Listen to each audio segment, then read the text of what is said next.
Maka dari itu ini sebab apa? Sebab ada yang memframing kalau seumpama ada kiai-kiai NU membahas nasabnya Habaib itu berarti benci sama Habib. Lo siapa yang benci sama Habib?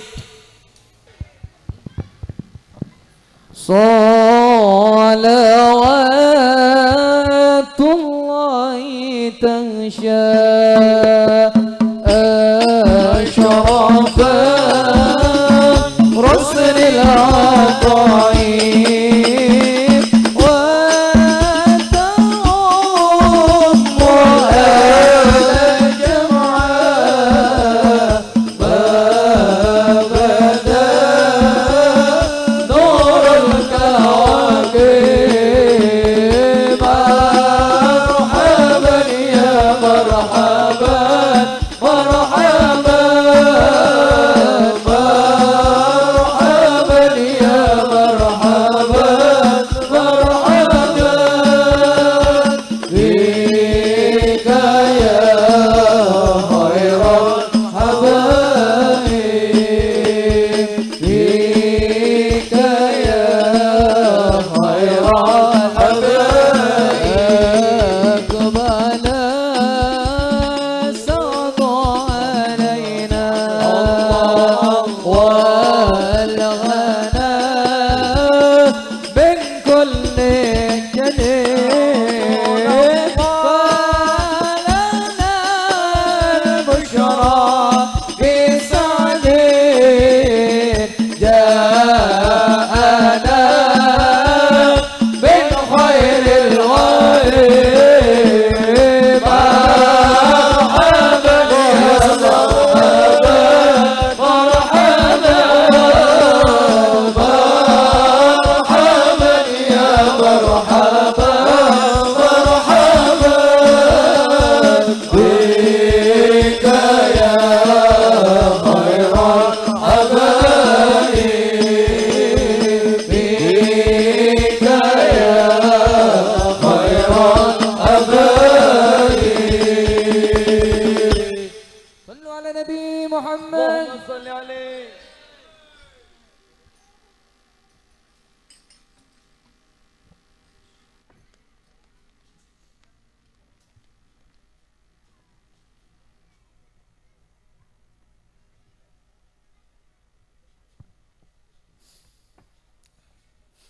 Assalamualaikum warahmatullahi wabarakatuh.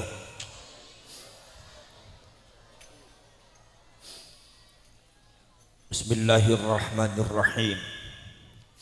Hamdan wa syukran lillah. Wa salatan wa salaman ala sayyidina Rasulillah Muhammadin ibn Abdillah wa ala alihi wa ashabihi wa man tabi'a hudahu wa wala. La hawla wa la quwwata illa billah. Rabbi shrah li sadri wa yassir li amri wahlul 'uqdatam min lisani yafqahu qawli. Subhanaka la ilma lana illa ma 'allamtana innaka antal alimul hakim. Sadaqallahul azim wa sadaqa rasuluhun nabiyul karim wa nahnu ala dhalika minasy syahidin wasyakirin walhamdulillahi rabbil alamin wa ba'd. Ma'asyiral mukarramin, para alim ulama, para kiai, para asatidz, para asyraf, para sadah, pejabat pemerintah yang saya hormati, alhamdulillah wa syukurillah, pada malam hari ini kita semua dapat berkumpul bermuajahah dalam acara yang penuh barakah dan acara yang sangat mulia ini, yaitu Maulid Nabi besar Muhammad sallallahu alaihi wasallam. Mudah-mudahan kita semua termasuk orang-orang yang akan mendapatkan rahmah inayah ma'unah minad dunya ilal akhirah. Allahumma amin ya rabbal amin ya rabbal amin ya rabbal. Salawat dan salam marilah kita sampaikan kepada baginda agung Nabi besar Muhammad sallallahu alaihi wasallam. Mudah-mudahan kita semua termasuk orang-orang yang akan mendapatkan syafaat beliau di hari akhirat nanti. Allahumma amin ya rabbal alamin. Bapak-bapak dan ibu sekalian, alhamdulillah saya di sini banyak berkumpul dengan banyak saudara-saudara saya ini, termasuk ini datang dari Kanoman Cirebon. Ternyata di sini ada keluarga Kanoman Cirebon. Keluarga Kanoman, saya juga berasal dari Kanoman. Itu juga Kanoman itu masih sangat saudara dengan Buntet Pesantren. Beliau keluarga Kanoman itu termasuk syarif, termasuk cucunya Rasulullah SAW. Tapi sementara ini kita sebagai keluarga Syarif Hidayatullah tidak pernah memunculkan nama syarifnya karena takut kalau sikap kita ini kemudian menodai Rasulullah SAW. Makanya perlu diperkenalkan kepada kalian semua, ini dari keluarga Kanoman. Ada lagi dari Kesepuan Mertasinga. Beliau Kesepuan Mertasinga juga, beliau bapaknya dari Mandailing, Nasution. Beliau ini termasuk keluarga Kanoman. Jadi ibunya itu dari Kanoman, seorang syarifah. Kalau di Cirebon, kalau di Syarif, di bangsa syarifah itu perempuan syarifah mau kawin dengan selain syarif boleh, nggak apa-apa. Dan contohnya adalah beliau ini, abahnya beliau dari Nasution. Jadi beliau dari Mandailing, Nasution. Maka beliau termasuk keturunan Cirebon dari pihak perempuan. Dan kalau dari keluarga syarif, walaupun dari perempuan tetap dihitungnya syarif. Ya. Jadi panjenengan itu juga syarif, apalagi dari Kanoman, ya, dari laki-laki itu juga keluarga syarif. Kemudian juga ini ada Ki Ihsan, juga masih keturunan Cirebon juga. Beliau juga termasuk syarif. Banyak nih syarif di sini, termasuk juga ini ada ponakan saya juga. Saya ketemu juga di sini loh, kok di sini banyak orang Cirebon. Saya bilang, lagi ngapain orang Cirebon di sini? Saya bilang, ngapain? Kayaknya nih banyak Serikandi di sini, sehingga orang Cirebon banyak ke sini nih. Kemudian juga ada yang dari Banten, termasuk yang Sahibul Fadilah yang saya hormati, Ki Ali Badri, kemudian Ki Ali Masyuri, kakaknya itu adalah beliau termasuk keturunan Sunan Kudus. Sunan Kudus itu Palestina. Jadi beliau ini orang Palestina sebetulnya. Ya, jadi gimana itu Palestina perang terus? Itu mungkin gara-gara Sunan Kudusnya pindah ke Indonesia jadi perang terus di sana. Jadi ada yang mengatakan syair, ahlu baitil Mustafa Tuhuri hum amanul ard, termasuk keamanan di bumi adalah daripada ahlu baitir Rasul. Di Indonesia ini banyak ahlul bait, banyak cucunya Rasulullah sallallahu alaihi wasallam, makanya aman. Alhamdulillah, ada PKI aman, ada apa aja aman. Sampai orang-orang Wahabi pengen memberikan makar-makar di Indonesia tetap aman. Semua aman semua. Alhamdulillah. Alhamdulillah. Ini karena barokah daripada ahlul bait. Saudara-saudara sekalian, kalau seumpama kalian mengenal baginda Rasulullah sallallahu alaihi wasallam dari segi nabi,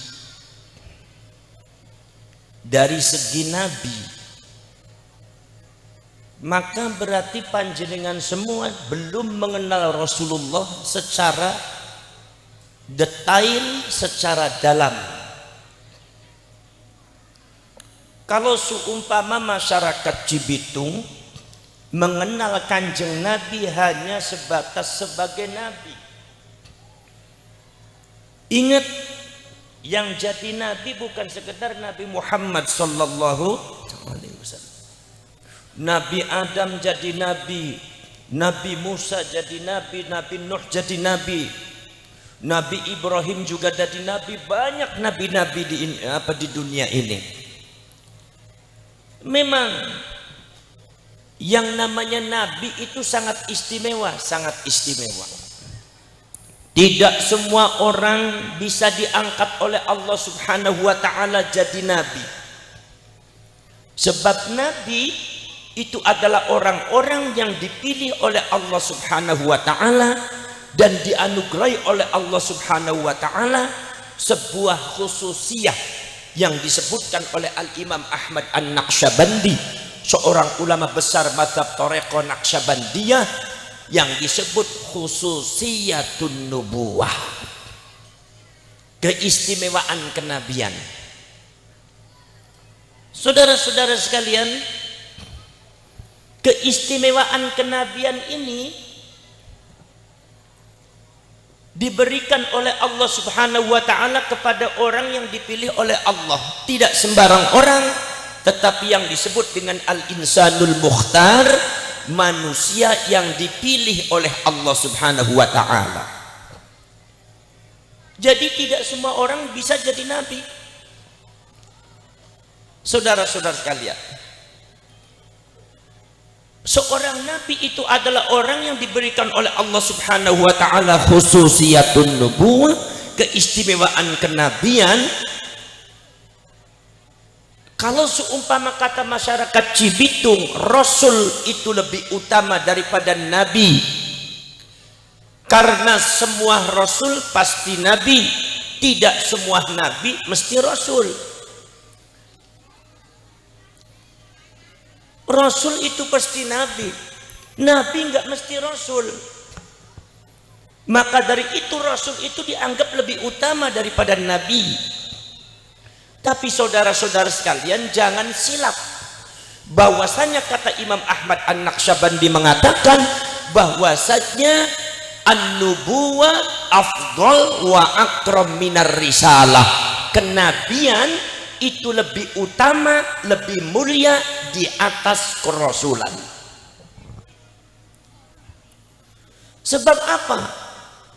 Sebab yang namanya risalah itu wazifah, tugas dari Allah.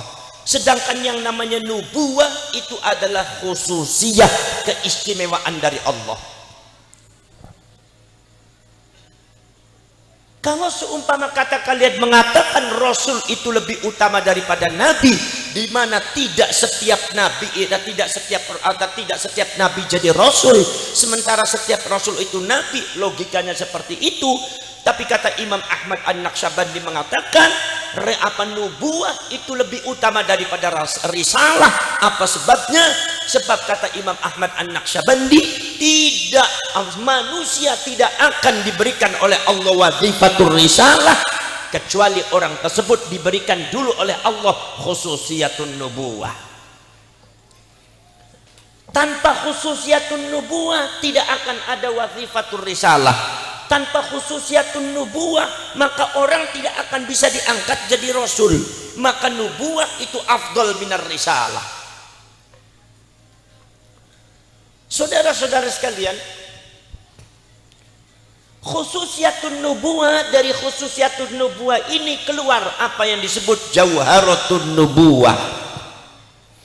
Dari jauharatun nubuwah ini keluar lagi apa yang disebut dengan at-ta'alimul ilahiyah, pelajaran-pelajaran langsung dari Allah. Makanya seorang nabi, seorang rasul itu kagak pernah belajar, tapi dia pintar sendiri. Nabi Muhammad sallallahu alaihi wasallam kagak pernah belajar ilmu politik, tapi pintar ilmu politik. Rasulullah sallallahu alaihi wasallam tidak pernah belajar ilmu hukum, tapi Rasulullah hukum syariat Islam berasal daripada dawuh-dawuhnya Rasulullah. Rasulullah tidak pernah belajar ilmu sosiologi, ilmu geografi, ilmu astronomi, tapi Rasulullah pintar ilmu geografi, pintar ilmu astronomi. Kenapa sebabnya? Sebab ini adalah at-ta'alimul ilahiyah, pelajaran langsung dari Allah, di mana Rasul kagak belajar, pintar sendiri. Rasul kagak pernah belajar, pintar sendiri. Rasul kagak pernah kuliah, tapi pintar sendiri. Rasulullah tidak pernah belajar ilmu peperangan, tapi Rasulullah ahli dalam peperangan, strategi peperangan. Saudara-saudara sekalian, tapi ketika Rasulullah itu pinter ilmu politik, kemudian jangan diklaim oleh kalian bahwa Rasulullah itu adalah politikus atau politisi. Ketika Rasulullah itu pinter ilmu ekonomi, jangan diklaim oleh kalian bahwa Kanjeng Nabi itu pakar ekonomi. Kalau seumpama Kanjeng Nabi itu kemudian pinter ilmu strategi peperangan, jangan diklaim bahwa Rasulullah itu seorang jenderal. Jenderal ada yang ngangkat, jenderal ada pensiunnya. Kanjeng Nabi kagak ada pensiunnya. Presiden ada yang ngangkat, Rasulullah tidak ada yang ngangkat. Yang ngangkat adalah Allah Subhanahu wa taala. Maka di sini saudara-saudara sekalian, kadang-kadang kita mencintai Rasulullah tapi salah mengungkapkan Rasulullah adalah sebagai seorang presiden, Rasulullah adalah seorang jenderal. Berarti kalau begitu Rasulullah ada masa jabatannya dong. Berarti Rasulullah ada pemilu, berarti Rasulullah dipilih lewat pemilu, berarti lewat demokrasi, berarti Rasulullah jenderal, berarti ada pensiunnya. Ini kacau kalau begini. Betul lah, betul. Dijawab oleh Allah Subhanahu wa taala, wa ma Muhammadun illa Rasul qad khalat min qablihi rusul. Nabi Muhammad itu udah kagak usah direka-reka oleh kalian. Nabi Muhammad itu seorang rasul, seorang nabi, di mana rasul memiliki khususiyatun nubuwah.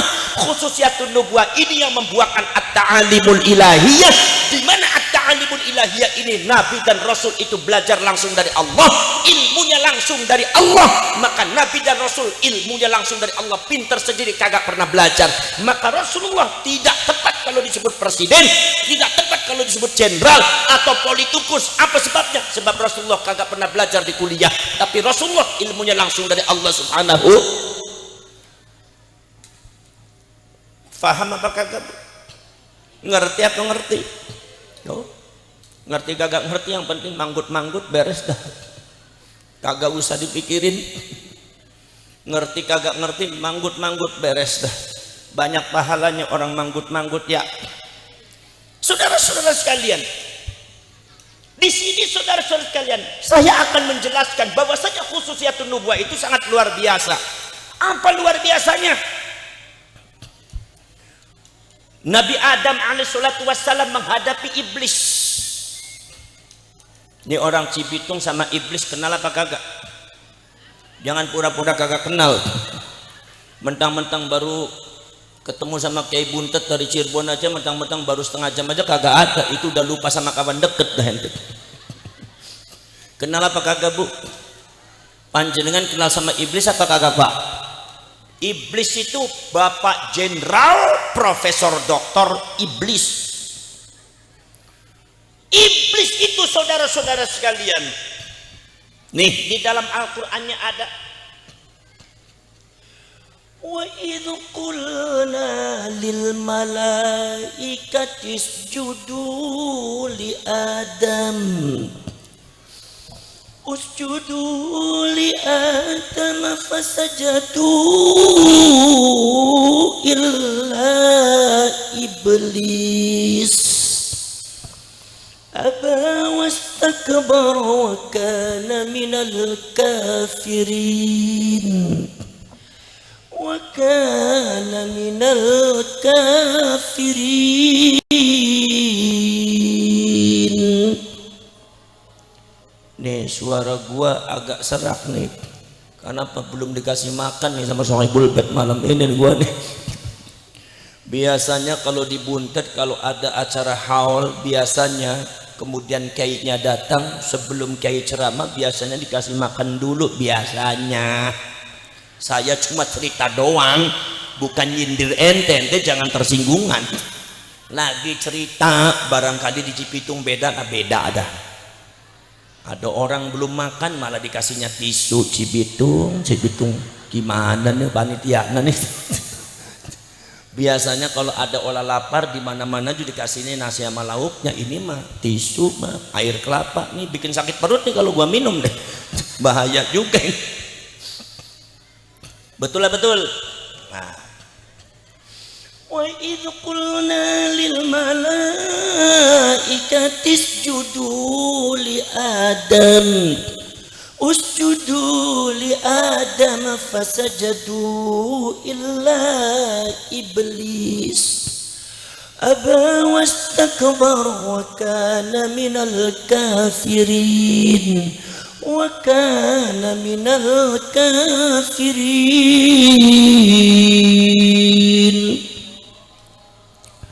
Iblis pada waktu itu diperintah oleh Allah Subhanahu wa taala, ya iblis, usjudu li Adam, kamu sujudlah kepada Adam.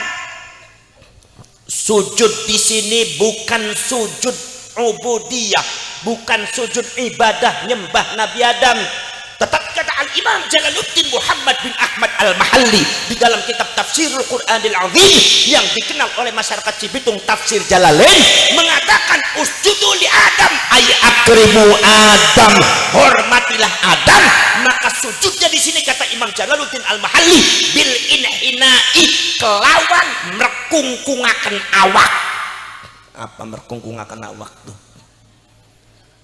Apa jadi?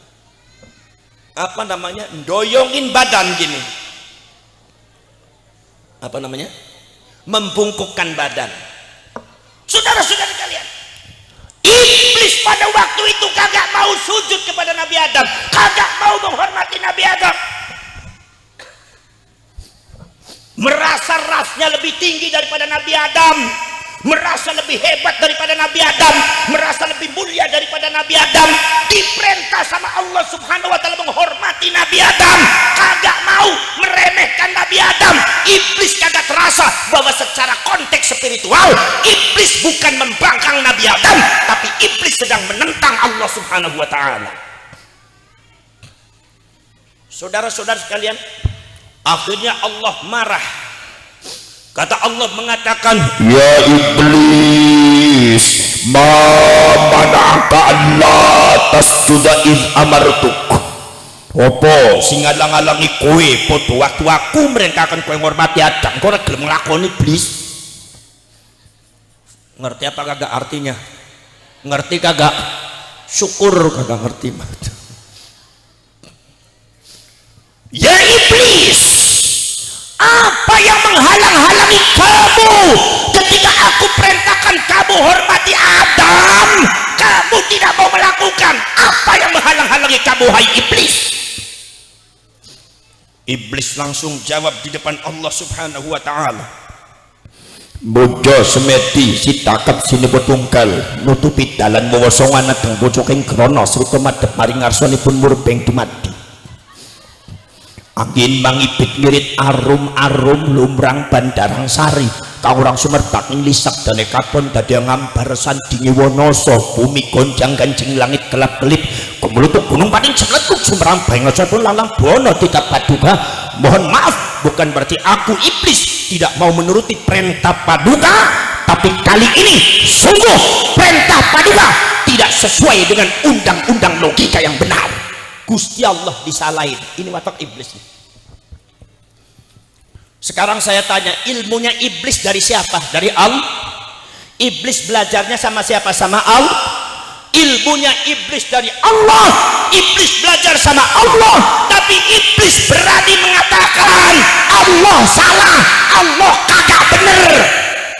Ini saudara-saudara sekalian, kadang-kadang di Bekasi, di Cibitung ini kadang-kadang ada orang yang persepro-prostul ilmunya kagak ada, kadang-kadang orang mondok kagak pernah, Quran kagak ngerti, hadis kagak ngerti, baru belajar Al-Quran itu seminggu, 2 minggu, 2 bulan, 3 bulan, berani menyatakan kiai ini salah, kiai ini salah, ulama ini salah. Ada lagi nyala-nyala orang NU, kiai NU salah. Ini orang bentuknya orang tapi mentalitasnya mentalitas iblis.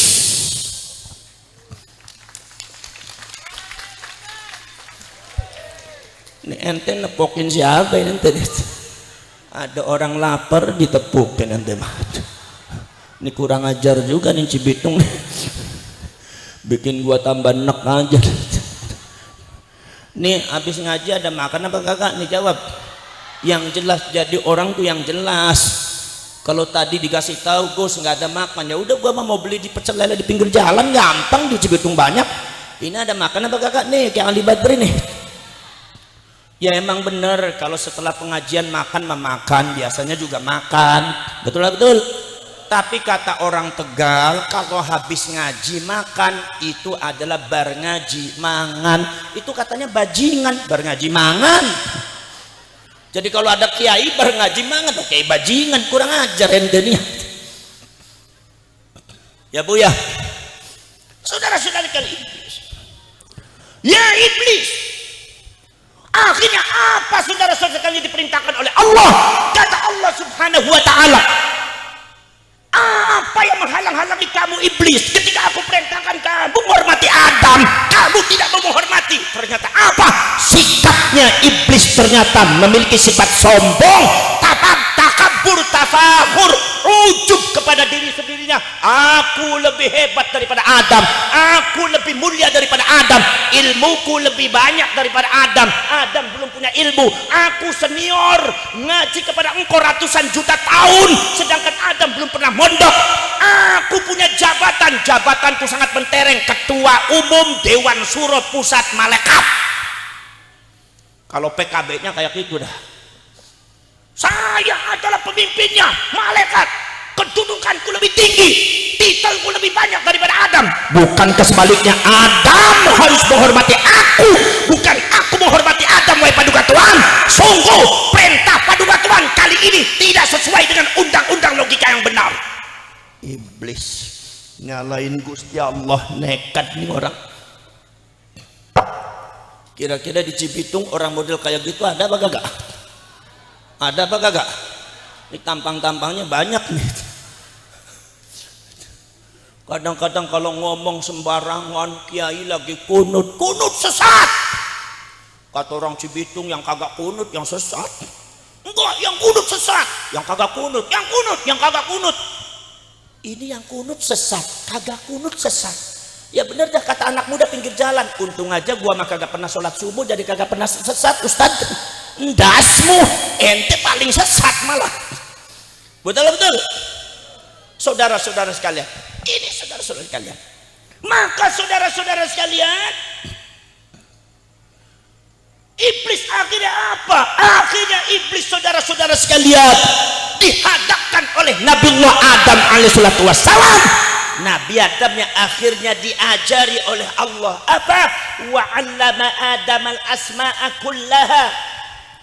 Nih supaya orang Cibitung ngerti masalah tafsir Quran hadis. Wa 'allama Adam al-asma'a kullaha. Allah mengajari Nabi Adam ilmu al-asma kullaha, nama-nama semuanya, ilmu semuanya, kullaha semuanya.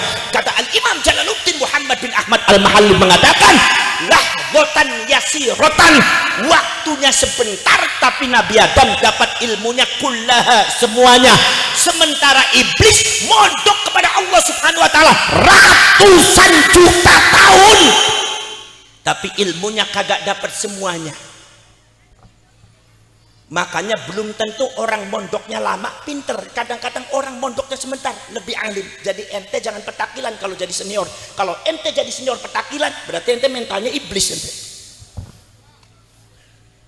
Nih gua nih senior nih di masjid, nih gua nih senior di masjid nih. Kalau ente kagak izin gua kagak jadi dah acara ini. Ada muludan dari gagalin semua dah gara kagak izin sama gua senior nih, model kayak iblis juga nih, mirip-mirip nih. Kira-kira di Cibitung ada apa kagak nih? Ini tampangnya banyak juga nih. Saudara-saudara sekalian, betul betul. Saudara-saudara sekalian, ini jadi iblis itu sesat berawal dari apa? Berawal daripada kesombongan diri. Iblis itu sesat berawal dari apa? Berawal dari klaim bahwa dia lebih baik daripada yang lain, dia lebih baik daripada yang lain, dia lebih hebat daripada yang lain, dia lebih islami daripada yang lain, dia lebih dekat kepada Allah daripada yang lain. Iblis sesat karena klaim terhadap dirinya yang melampaui batas otoritasnya. Udah kagak usah dipikirin, dengerin aja, dengerin. Ngerti kagak ngerti, manggut-manggut beres. Ngantuk apa kagak Bu? Puyeng apa kagak? Kagak apa-apa, puyeng juga. Gua juga belum dikasih makan puyeng juga. Sama-sama puyeng dah. Nggak apa-apa kalau orang puyeng, kalau orang mumet insya Allah. Kalau orang mumet itu keringatnya keluar. Kalau keringatnya keluar insya Allah syarafnya aktif. Kalau syarafnya aktif insya Allah badannya sehat. Badannya sehat insya Allah panjang umurnya. Cibitung, orang Cipidung panjang umurnya dari mana? Dari badannya sehat. Badannya sehat dari mana? Keluar keringatnya, syarafnya aktif. Syarafnya aktif dari mana? Dari keluar keringatnya. Keluar keringatnya dari mana? Dari pusing-pusing, dari mumet-mumet. Makanya orang hidupnya harus ada mumet-mumetnya supaya badannya sehat. Masyarakat Cibitung kepengen panjang umurnya, gampang apa? Nyari tuh yang pusing-pusing, yang mumet-mumet, cari aja dah. Makanya lihat aja tetangganya ente, kawannya ente yang hidupnya tiap hari puyeng terus, pusing terus, 90 tahun kagak mati-mati, hidup aja, kagak pernah ke rumah sakit, kagak pernah ke dokter. Apa sebabnya? Ini namanya bibarokatil puyeng wal mumet namanya. Tapi kalau orang hidupnya terlalu gampang, pengen mobil gampang, pengen motor gampang, pengen makan apa saja gampang, badannya gemuk, kena diabetes. Begitu kencing matis belum genap 60 tahun sudah ada di kuburan. 50 tahun udah lemes saja dah.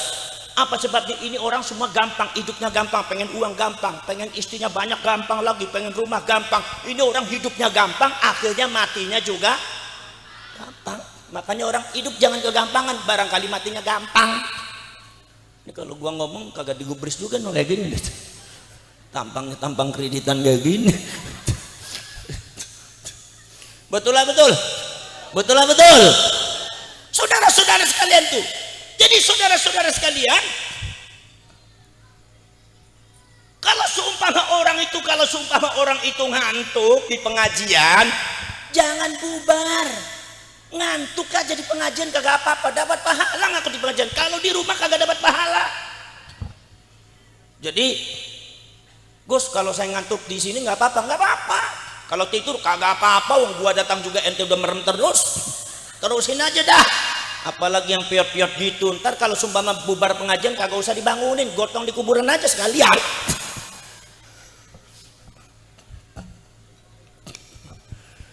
Paling enak itu datang ke pengajian, merem melek tidur tetap dapat ganjaran. Betul betul. Baliknya bawa ilmu banyak dapat ajaran, apalagi nongkrong sambil makan bungkusan. Ini yang kagak ngomong dikasih bungkusan, gua yang ngomong dikasihnya tisu nih, gimana urusannya panitia nih? Jangan ngumpet terus nih panitia nih. Ayo pada ngaji deket ame ulama. Betul betul. Siapa yang seneng ngaji ganjarannya dapatnya surga. Siapa yang seneng ngaji ganjarannya dapatnya surga. Pengen masuk surga apa kagak? Pengen apa kagak bu? Ini kira-kira potongan panjenengan ini potongan surga apa potongan neraka nih ngomong-ngomong. Kalau dilihat tampang kayak gini amat ya. Tampangnya berangasan kayak gini. Model sama suami nyakaran terus, ini kucing garong ini. Ini model-model cakaran kucing garong semua nih. Ayo kita berdoa besok masuk ke surga. Allahumma. Ayo kita berdoa. Apa ini, apa susu ya? Di mana-mana juga kalau orang lapar dikasihnya nasi, ini mah susu. Udah kagak usah ngirim-ngirim, dah salah terus ente ngirim. Daripada salah terus si Bitung nih gimana sih? Ini kalau begini bikin enak perut nih. Belum makan dikasih kipas angin, kasih susu, air kelapa, kagak ada yang cocok benerin, kopi lagi nih. Gimana Cibitung nih, panitianya mana nih? Jangan ngumpet terus kan. Ntar tahun depan jangan dipilih lagi dah jadi ketua dah. Ayo kita berdoa besok masuk ke surga. Allahumma. Gimana caranya?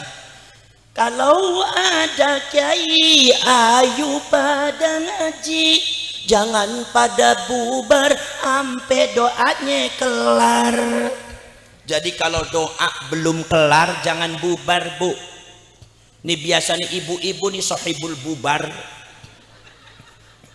Siapa yang bubar saya doakan mudah-mudahan suaminya pada kawin lagi dah. Tuman bener kata orang Curun mah, tuman. Ini namanya sholat.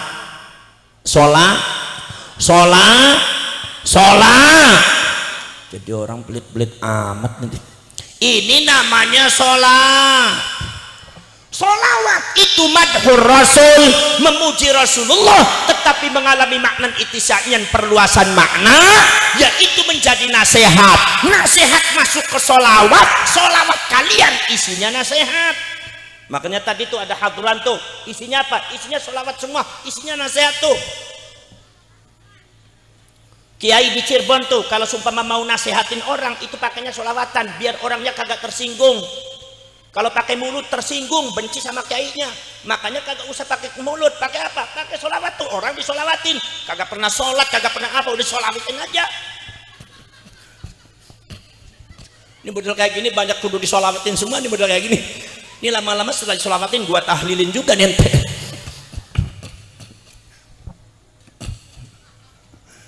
Betul lah betul.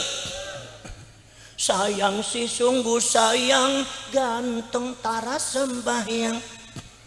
Sayang si sungguh sayang, gelis tara sembahyang.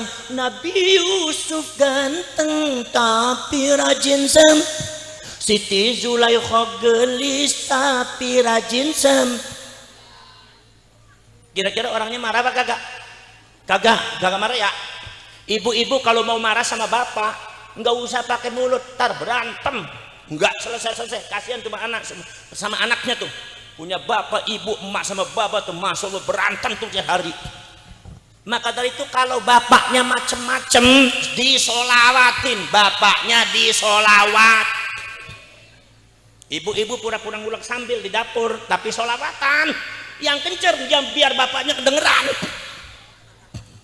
Jalan ke Purwakarta beli sandal buatan Jepang. Jalan-jalan ke Purwakarta beli sandal buatan Jepang. Jangan dulu pengen bini dua, bini satu makannya kurang. Jangan bininya dua, bini satu makannya. Ini bini ente semangat bener pak. Ini kayaknya hidup sama ente tekanan batin juga nih Pak. Masya Allah, saudara-saudara sekalian. Nah itu saudara-saudara sekalian, itu nasihat. Kemudian apa? Kalau seumpama saudara, kata orang Jawa, kalau kata orang Cirebon, melakune wis doyong, wis pantes di. Apal bener dah. Matane wis kabur, wis pantes di. Apal banget. Awake pada garing, pengen kawin. Apal benernya. Cangkem ora bisa mingkem, wis kudu di. Lah apal bener dah. Kata bapaknya bilang, apa kata bapak? Kata bapaknya, jadi bini jangan bawel, kerjaannya cuma ngok. Kagak ada duit rewel, asal banyak duit nem. Asal getok pakai ketepil, lakinya disuruh ngepel. Besok masuk ke neraka wel, tampang kayak wewe. Syukur ngaku sendiri mah syukur dah. Nih ibu-ibu kagak dibilangin ngaku sendiri gua syukuran dah. Nih yang pakai kerudungnya plengsat jelas wewe gombel beneran nih. Tuh bininya siapa kagak bisa pakai kerudung ya? Ya Allah Cibitung keterlaluan. Tarik lagi melengsot lagi ayo sih.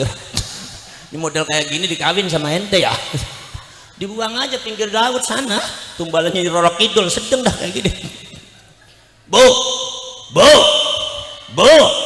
kalau pakai kerudung lancip-lancipnya ditaruh di tengah. Lah gua yang laki aja ngerti, ibu yang perempuan kagak ngerti. Tuh asal gua bilang kudung, ibunya pegang kerudung semua dah. Masya Allah. Saudara-saudara kalian tuh, ini namanya solawat. Nah ini saudara-saudara, wa idh qulna lil malaikati isjudu li Adam usjudu li Adam fasajadu illa iblis aba wastakbar wa kana minal kafirin wa kana minal kafirin.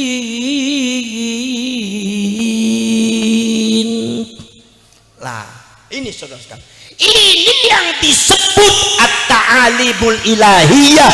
At-ta'alimul ilahiyah ini saudara-saudara sekalian juga akan mengeluarkan apa at-ta'alimul ilahiyah ini juga akan mendampingi apa yang disebut dengan al-khirqatus syarifah. Ya Allah, pisangnya banyak amat dah. Ini kalau gua makan kebebelan gua nih. Ini panitia gimana ini? Ente mah dah kagak ngerti sama perutnya kiai ini. Udah jenggotnya cukur dah. Jenggotnya panjang kagak ngerti sama kiai juga. Ini namanya khususiyatun nubuwah. Artinya apa? Begitu Nabi Adam alaihissalatu wassalam diajari oleh Allah satu ilmu yang lebih hebat daripada iblis, summa aradahum alal malaikah, disodorkan oleh Allah subhanahu wa ta'ala di depan malaikat. Iblisnya datang langsung diadu masalah keilmuan, iblisnya kalah. Padahal iblis mondok di Allah subhanahu wa ta'ala ratusan juta tahun, sementara Nabi Adam hanya lahzatan yasiratan, hanya sebentar saja mondok kepada Allah. Apa sebabnya? Karena Nabi Adam memiliki ilmu langsung dari Allah. Walaupun iblis dari Allah, tetapi ilmunya tidak dapat semuanya. Sementara Nabi Adam waktunya sedikit tapi dapat ilmunya semuanya. Ini yang disebut at-ta'alimul ilahiyah. Ini bisa keluar ketika manusia tersebut mendapatkan khususiyatun nubuwah. Jadi Nabi dulu, kenapa Nabi Adam menang melawan iblis? Karena Adam harus menang. Kenapa? Karena Nabi Adam seorang nabi memegang khususiyatun nubuwah, keistimewaan kenabian.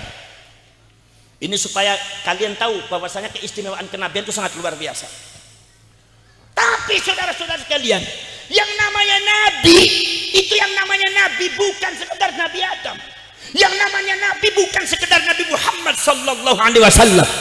Nabi Ibrahim juga nabi, Nabi Dawud, Nabi Sulaiman, Nabi Hud, Nabi Syuaib, Nabi Dzulkifli, Nabi Ismail, Nabi Ishak, Nabi Yahya, Nabi Zakaria, Nabi Isa. Itu semua juga para nabi yang memiliki khususiyatun nubuwah dari Allah. Manusia-manusia yang dipilih oleh Allah di dalam sejarah perjalanannya memang saudara-saudara sekalian selalu dimenangkan oleh Allah karena pemegang khususiyatun nubuwah. Nabi Ibrahim melawan Numrudnya kalah. Nabi Musa begitu miskinnya tapi melawan Fir'aunnya juga kalah. Nabi Muhammad di berbagai macam peperangan Nabi Muhammad selalu menang. Perang Badar menang, perang Ahzab menang, perang Hunain menang, perang Khaybar menang. Perang-perangnya Nabi Adam selalu dimenangkan. Apa? Nabi Muhammad selalu dimenangkan oleh Kanjeng Rasulullah SAW. Apa sebabnya? Sebab Rasulullah itu pemegang khususiyatun nubuwah, keistimewaan kenabian. Di mana muncul keistimewaan kenabian itu? Kata Imam Ahmad An-Naksabandi, apa yang disebut dengan nusratun minallah, pertolongan dari Allah. Seorang nabi kagak boleh kalah, harus menang karena dia pemegang khususiyatun nubuwah, pemegang agamanya Allah Subhanahu wa taala. Ini bengongnya bengong ngerti apa bengong keder nih?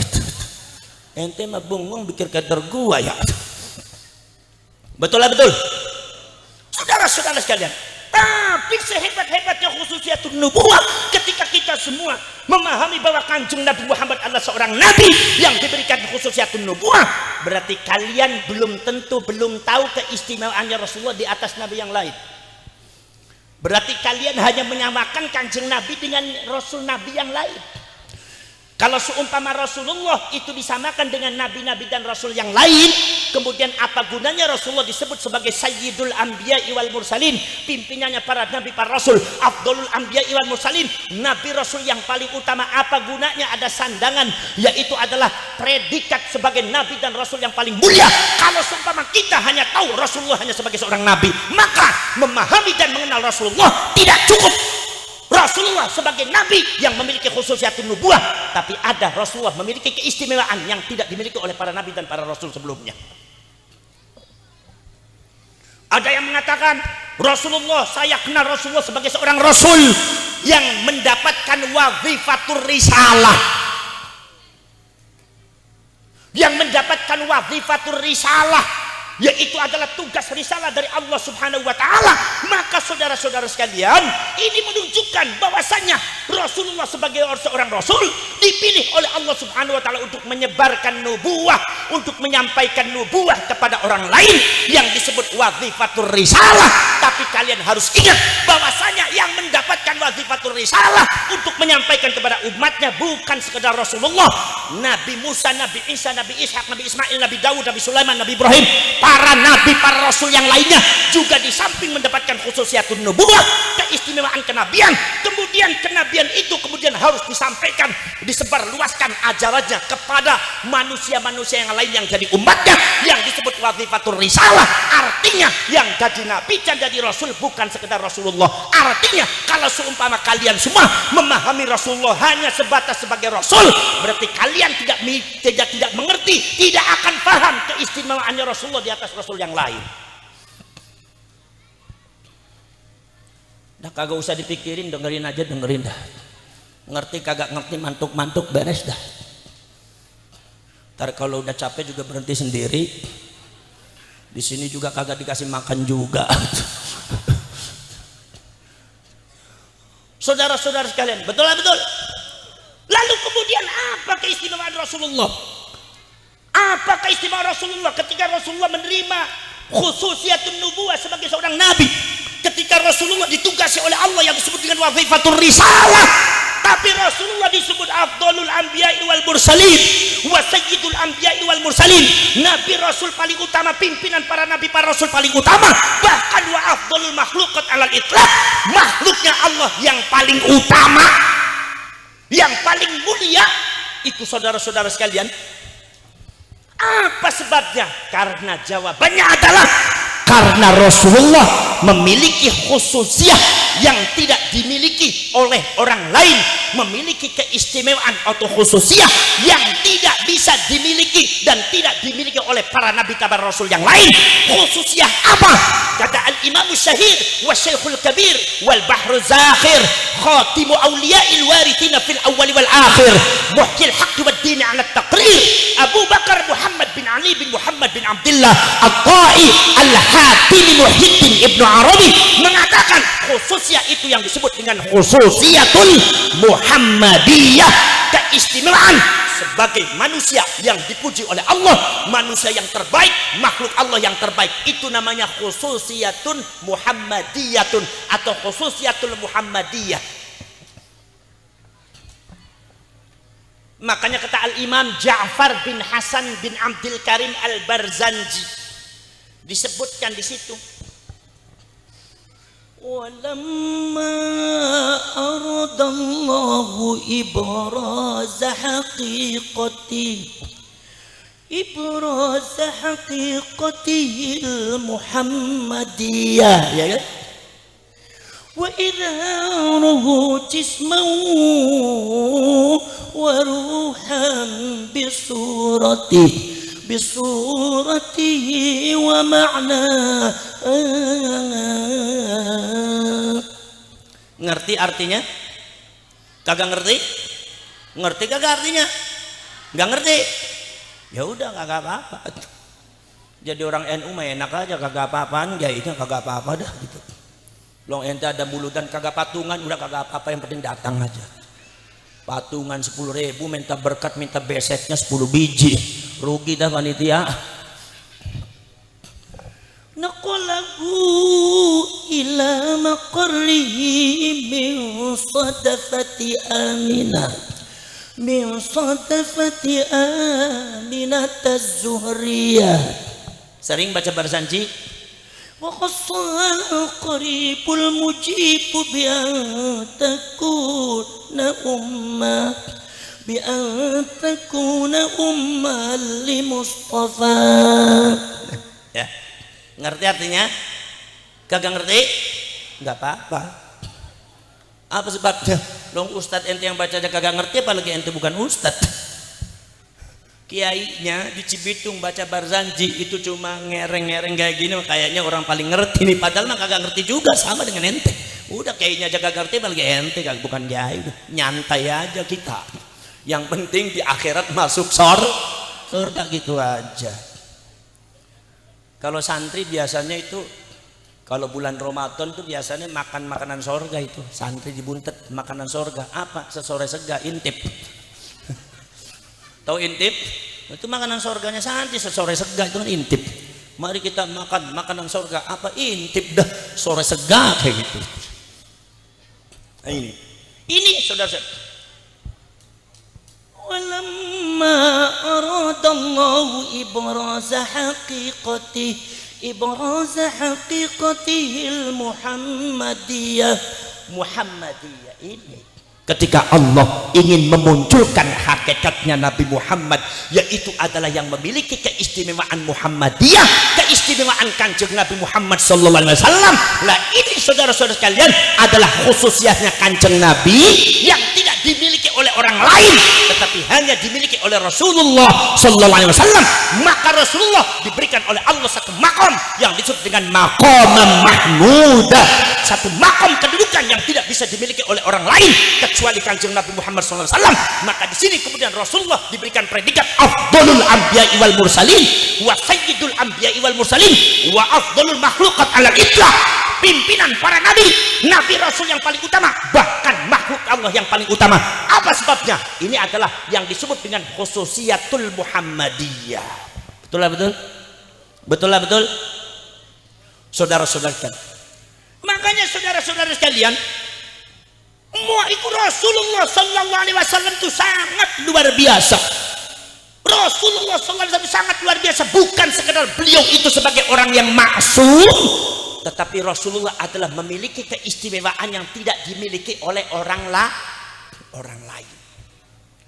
Maka kita wajib menjaga kemuliaannya Rasulullah sallallahu, wajib menjaga kesuciannya Rasulullah sallallahu, wajib menjaga kredibilitasnya Rasulullah sallallahu, wajib menjaga nama baiknya Rasulullah sallallahu. Makanya di buntet pesantren ini tidak pernah mengaku syarif, dan saya kira di Kanoman juga sama, tidak pernah mengaku syarif dan sayyid. Sudah bertahun-tahun dari nenek dan kakek moyang kami tidak pernah mengaku syarif, biar disimpan. Dipanggilnya si Abbas, si Fuad, si Muslim, dipanggilnya Kang, ya kan? Kang Abbas, Kang Fuad. Kenapa sebabnya? Sebab dalam rangka mensucikan Rasulullah, mensucikan Rasulullah, dalam rangka menjaga nama baiknya Rasulullah dari sikap tingkah laku kita yang kadang-kadang tidak sesuai dengan apa yang dimiliki oleh Rasul. Jangan sampai kita yang berbuat jelek tapi pada akhirnya orang mempertanyakan, kok cucunya Rasulullah seperti itu, nama Rasulullah yang jatuh. Ini yang orang lain ini, yang para syarif dan para sayyid yang ada di buntet pesantren di Cirebon itu kagak mau menampilkan syarifnya, barangkali seperti itu. Betul lah betul? Betul lah betul?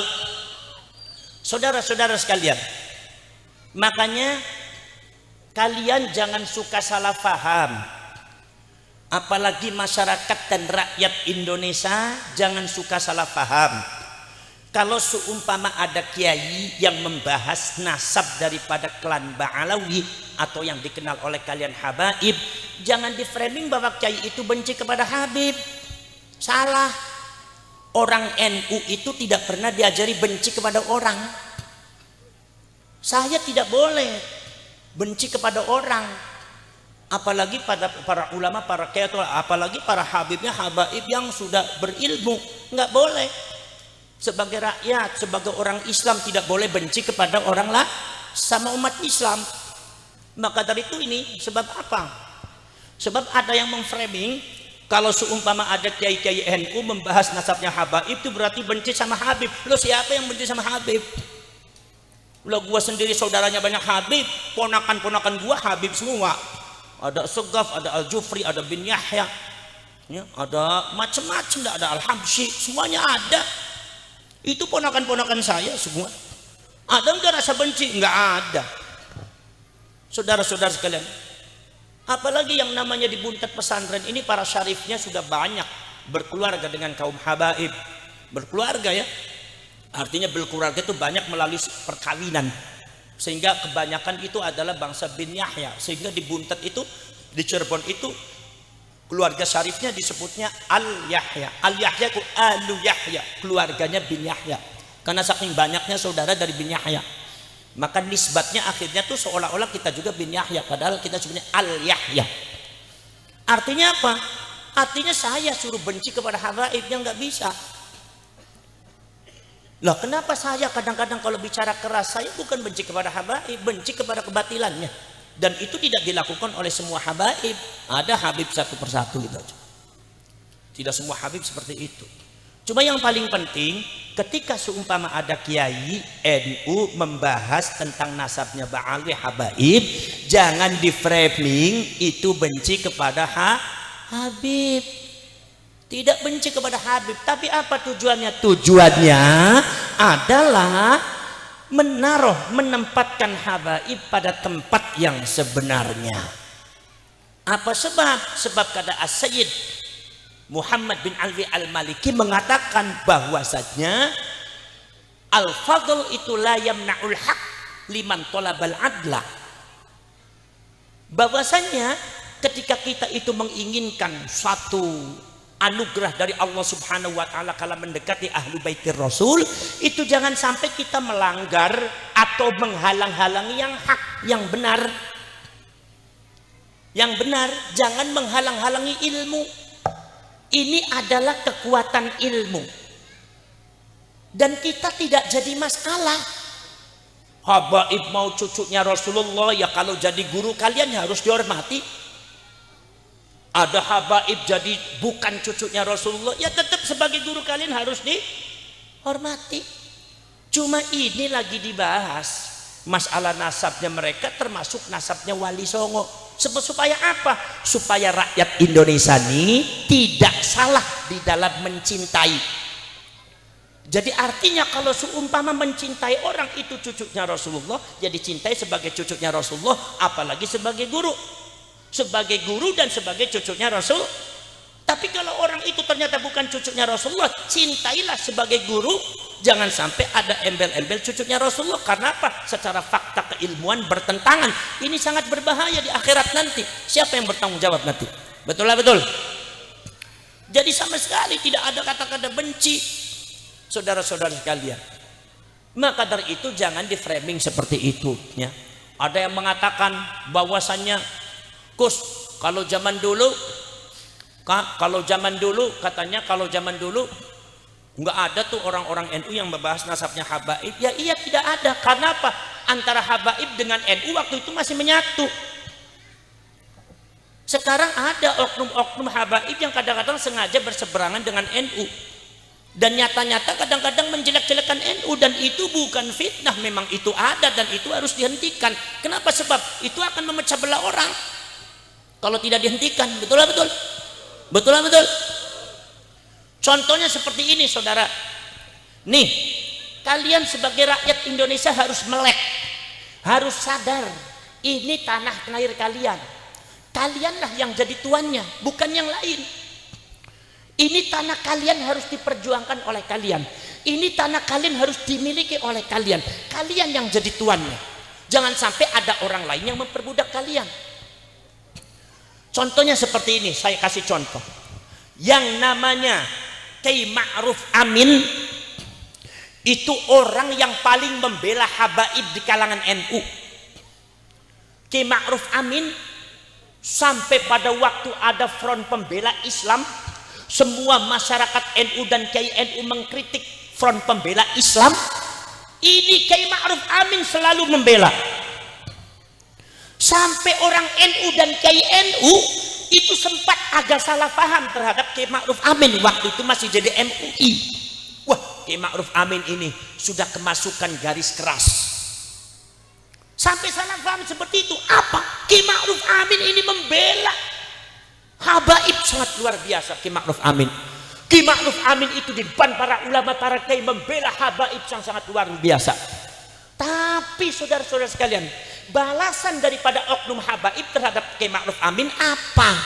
Ada seorang oknum Habib, bukan semuanya, oknum Habib itu tega-teganya mengatakan di depan jamaahnya bahwasannya pada waktu Kiai Ma'ruf Amin itu dicalonkan jadi wakil presiden, itu dia mengatakan di depan jamaahnya Kiai Ma'ruf Amin sudah manggilnya cuma namanya aja Ma'ruf saja.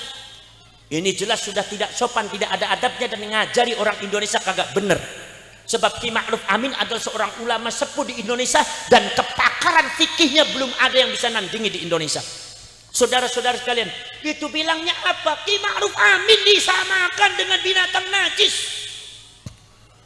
Tuh ada tuh videonya, bukan ngarang, ada orangnya. Biang katanya atau Ma'ruf Amin tuh babi apa babi? Jamaahnya semua bilang babi. Babi apa babi? Babi. Babi apa babi? Babi. Kiai Ma'ruf Amin orang yang sangat membela habaib. Iki balasan Habibnya seperti ini. Kata ente benar apa kagak itu? Benar apa kagak? Masya Allah, ini model kayak gini dibela sama ente. Ini yang saya tidak suka. Kenapa Kiai Ma'ruf Amin dipanggilnya si Ma'ruf? Akhirnya karena oknum Habibnya bilang si Ma'ruf, muhibbinnya semua bilang si Ma'ruf. Ulama kiai besar di sisi kagak adabnya, ngajari akhlak, hancur. Masa yang akan datang generasi Indonesia bakal hancur model kayak gini. Betul lah betul. Betul lah betul. Satu. Nomor dua, saya tahu persis yang namanya Gus Dur itu adalah akrab dengan abah saya. Jadi saya hampir seminggu 2 kali 3 kali mesti ketemu Gus Dur. Gus Dur sering ngobrol sama saya dari mulai jam 1 sampai subuh, jam 1 sampai subuh. Bagaimana beliau ketika ada habaib itu adalah ada bermasalah dengan pemerintah Indonesia. Yang membela siapa? Yang membela itu Gus Dur. Kata Gus Dur, itu masalah habaib biar habaibnya di sini saja, di Indonesia saja, kagak usah dipulangin. Termasuk pada waktu pasca kemerdekaan Indonesia, ketika itu habaib mau dievakuasi oleh pemerintah Indonesia, mau dipulangkan ke Yaman karena kerjasamanya dengan Belanda waktu itu, sehingga habaib itu pada waktu mau dipulangkan ke di Yaman. Yang protes siapa?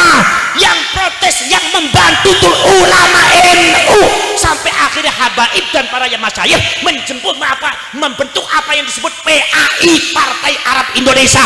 Pengakuan itu, dan untuk habaib tetap ada di Indonesia, siapa yang membantu? Yang membantu adalah Nahdlatul Ulama. Tapi apa balasannya Habib terhadap Gus Dur? Apa balasannya Habib terhadap Gus Dur? Terima kasih kagak. Jelek-jelekin Kiai NU. Gus Yakut disiakut, iblis yakut, setan yakut. Gus Mustafa di Mustafa. Kiai Ma'ruf Amin di Ma'ruf Amin. Kang Said Agil pengurus PBNU, Buya Said Agil, di mana beliau adalah orang alim, kealimannya diakui oleh Mbak Yai Mahrus Ali yang ada di Lirboyo. Itu si Said dituduh Yahudi, dituduh Israel, dituduh Syiah, ditanamkan kebencian kepada masyarakat yang ada di DKI bahwa si Said begini, si Ma'ruf begini. Subhanallah, ini oknum Habib seperti ini gimana asalnya? Betul lah betul.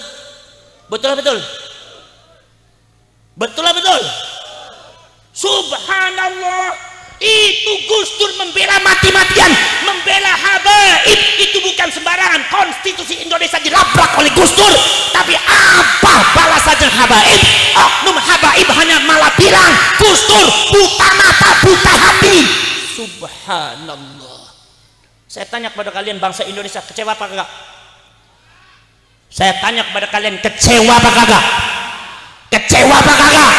Jawab, kecewa apa kagak? Masya Allah, dibantu-bantu, ditolong-tolong seperti ini rupanya. Udah itu saudara-saudara sekalian, subhanallah. Ini saudara-saudara sekalian, sudah banyak itu akhirnya memframing luar biasa sampai Kiai NU. Masya Allah, nyuwun sewu, saya ngomongnya juga nggak enak, tetapi ini harus diucapkan kepada kalian supaya kalian ngerti, supaya kalian matanya melek, supaya kalian jangan didoktrin dengan doktrin yang nggak baik. Masya Allah, ada seorang anak muda Habib ngaji kagak bisa, baca kitab salah semua.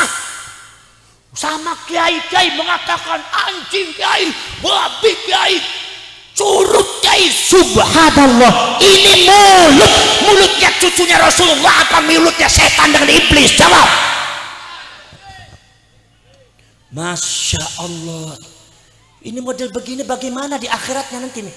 Orang sama orang begini nih ngaku cucunya Rasulullah, sangat berbahaya kalau diikuti oleh kalian. Makanya kiai-kiai NU ini bertanggung jawab untuk meluruskan. Untuk apa?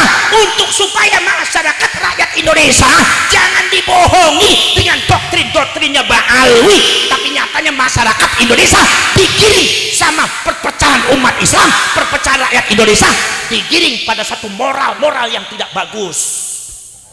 Ini kalau begini terus nih, generasi Indonesia tidak akan bisa menghargai sejarah. Generasi Indonesia tidak akan mau menghargai para ulama, para kiainya yang diagungkan dan diba'al habaib terus. Bukan berarti nggak boleh, boleh ente menghormati habaib boleh, tapi jangan jelek-jelek orang, jangan menghina orang, betul betul. Subhanallah, ini saudara-saudara kalian yang terjadi seperti itu. Ada yang kadang-kadang mendoktrin, mohon maaf. Ada yang kadang-kadang sampai oknum Habib mendoktrin nih supaya kaliannya dengar nih bahwasanya ngikut Quran kagak ada artinya kalau kagak ikut Habib. Ini dari mana ini? Ngikut Quran kagak ada artinya kecuali kalau ngikut Habib. Ini dari mana ajaran kayak gini? Mending kalau Habibnya bener lah, kalau Habibnya kagak bener. Ya Allah, apalagi cerita-ceritanya oknum-oknum Habib seperti itu. Ngeri kita. Rakyat kita mau jadi apa di masa yang akan datang? Betul lah, betul. Akhirnya saudara-saudara sekalian, ada lagi doktrinnya apa? Sampai doktrinnya mengatakan, pokoknya katanya kalau ikut sama Habib dijamin masuk surga. Emang surga punya Habib? Sejak kapan ente mengklaim surga punya ente? Saya pernah tanya sama beberapa oknum Habib pada waktu itu di Garut. Ente katanya punya surga, tapi ente uang 50.000 masih minta sama orang. Surga macam apa ente? Surga miskin namanya teh. Kalau surga itu walakum ma sa'altum walakum ma tashtahi anfusukum. Apa yang diinginkan, apa yang diminta ada semua dalam surga tuh. Kenapa ente 50.000 aja masih minta sama orang? Ini habaib ini harus yang nyadarin tuh, harus para syarif ini. Jadi saya minta syarif-syarif di Kanoman, di Kesepuan yang ada di Bekasi, Cirebon, sadarkan masyarakat juga di doktrin yang tidak benar itu adalah perjuangannya para syarif itu, para sayyid itu harus bergerak. Selamatkan masyarakat, sebab banyak orang-orang yang didoktrin sampai akhirnya matanya buta itu, hatinya juga nggak mau menerima kebenaran. Ada lagi mengatakan bahwasanya ngaji sama Habib satu lebih mulia daripada ngaji sama kiai 70 orang kiai. Ini bukan doktrin Ahlus Sunnah wal Jamaah. Ente harus tahu itu doktrin Syiah Imamiyah Yahudi. Baca tuh makanya sejarah Irak. Makanya ente kalau bicara jangan emosi. Pakai apa? Pakai ilmu. Ada dasar ilmunya. Jangan pakai fanatik. Masya Allah, kalau seumpama ente ngaji sama Habib satu lebih mulia daripada 70 orang kiai. Habibnya kagak bisa ngaji. Ngaji apaan? Pikir pakai otak yang bener. Ente mau ngaji apa? Ngaji Quran. Lah Habibnya kagak bisa baca Quran. Ngaji apa ente? Betul betul. Udah melek apa kagak? Melek belum? Masya Allah, ini mau diapakan masyarakat? Saudara-saudara sekalian, itu saudara-saudara sekalian, ada yang mengatakan saudara-saudara sekalian, ikut sama Habib itu pasti bakal bebas dari api neraka. Menjamin orang bebas dari api neraka. Neraka itu milik siapa? Milik Habibnya ente. Balik ke agama, balik Quran, balik hadis. Kalau Rasulullah bicara ahlu baitir Rasul, ahlu baitnya Kanjeng Nabi, itu bukan habaib. Masya Allah. Saya mau cerita nih masalah Rasulullah. Buka kitab Bukhari itu. Rasulullah satu hari kedatangan malaikat Jibril. Malaikat Jibril, assalamualaikum ya Rasulullah. Rasulullah mengatakan alaikassalam ya Jibril. Malaikat Jibril, ada apa Jibril? Ya Rasulullah, dengar apa tidak? Oh, suara apa Jibril? Wah, suaranya dentuman.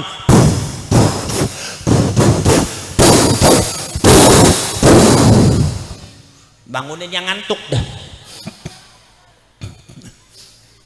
Suara apa ya Rasul? Apa ya Jibril? Kata Jibril mengatakan, ya Rasulullah, itu adalah suara Jahannam. Suara Jahannam ya Jibril? Betul ya Rasulullah. Masya Allah, luar biasa dahsyatnya. Akhbirni an Jahannam ya Rasulullah. Ya Jibril, kabarkan saya, ceritakan saya tentang Jahannam ya Jibril. Malaikat Jibril mengatakan, ya Rasulullah, yang namanya Jahannam itu ada 7 sumurnya ya Rasul. Nomor 1 untuk ini, nomor 2 untuk ini, 3, 4, 5, 6 untuk ini. Begitu sumur ke-7, malaikat Jibril diem, kagak ngomong. Kata Rasulullah mengatakan, ya Jibril, sumur ke-7 untuk siapa ya Jibril? Malaikat Jibrilnya diam, kagak jawab. Karena malaikat Jibril ngerti ini Rasulullah paling sayang sama umatnya.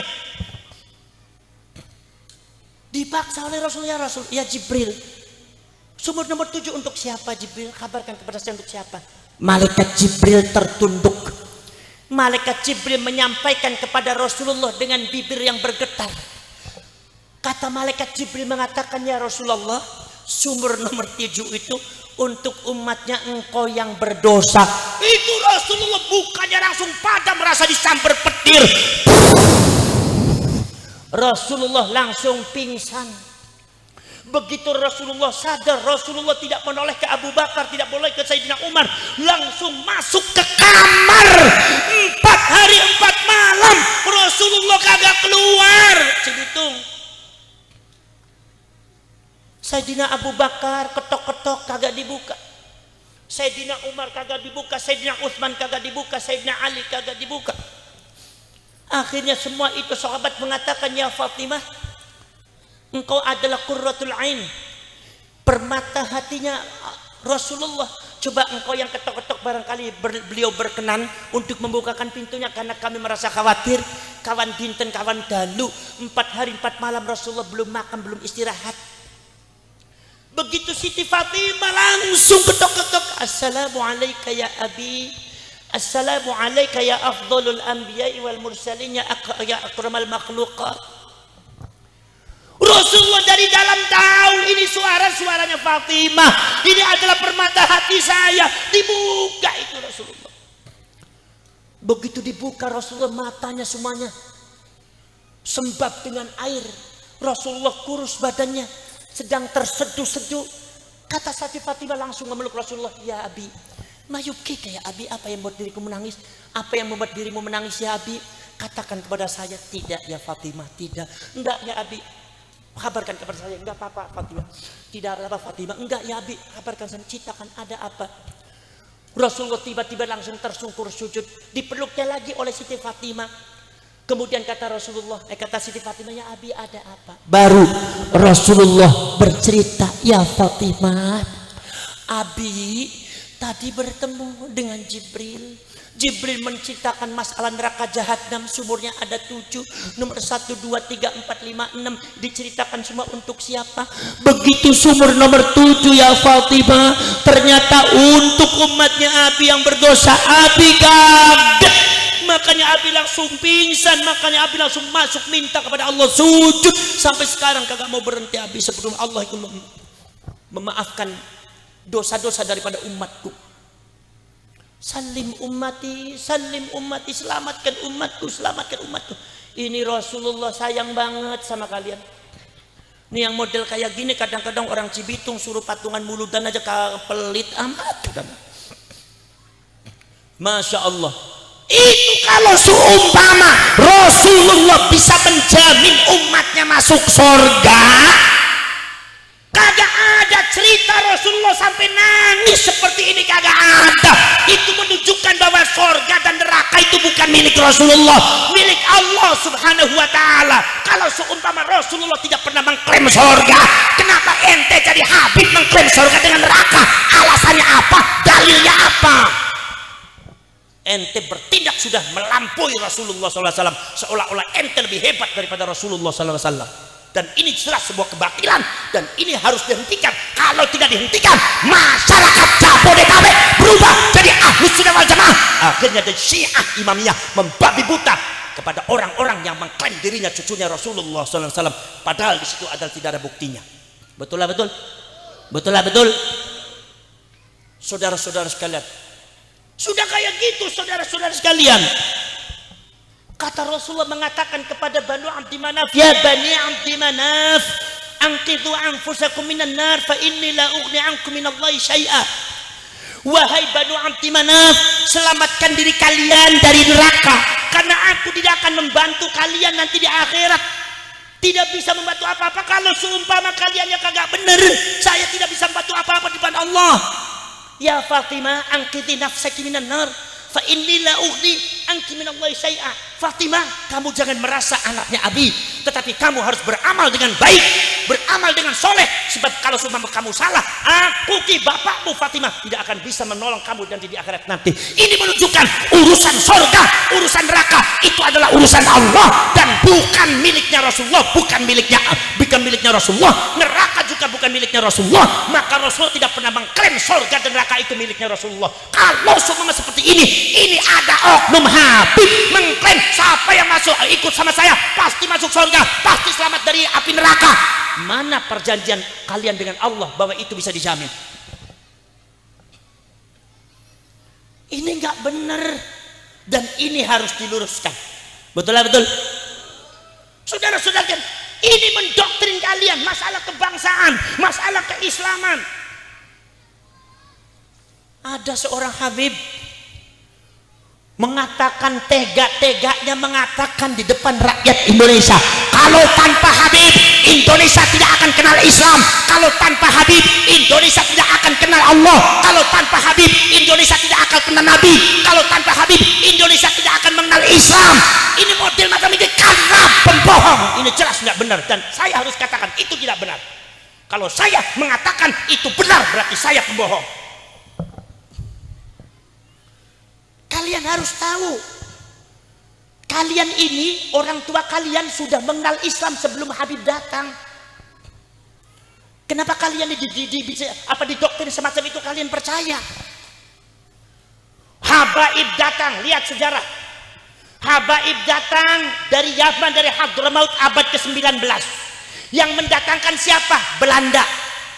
Gus, berarti sampean benci. Benci apaan? Saya lagi cerita fakta sejarah. Yang datangin Habaib itu Belanda. Bukan benci, emang kenyataannya kayak gitu. Belanda yang datangkan abad ke-19. Abad ke-19 zamannya Mbah Hasyim Asy'ari.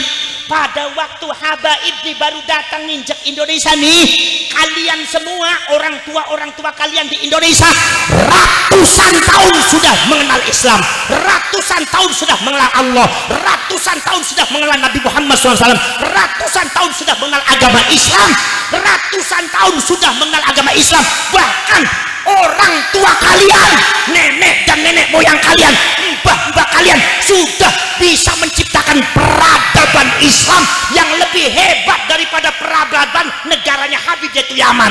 Apa? Orang tua kalian sudah bisa mendirikan kerajaan Majapahit Islam. Orang tua kalian sudah bisa mendirikan kerajaan Pajang Islam. Orang tua kalian bisa mendirikan kerajaan Kesultanan Mataram Islam. Orang kalian sudah bisa membentuk satu peradaban Demak Islam, Kesultanan Demak Islam. Orang tua kalian sudah bisa membentuk Kesultanan Cirebon Islam. Orang tua kalian sudah bisa membentuk Kesultanan Banten Islam. Orang tua kalian sudah bisa membentuk kerajaan Kutai Kartanegara Islam.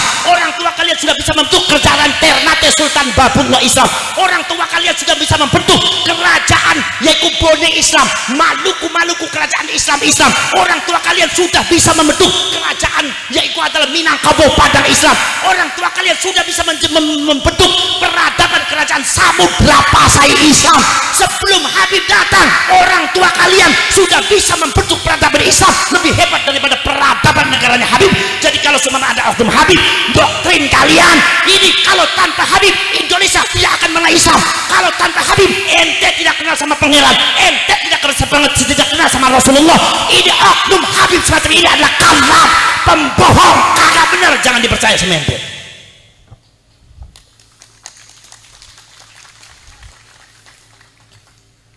Melek, udah melek.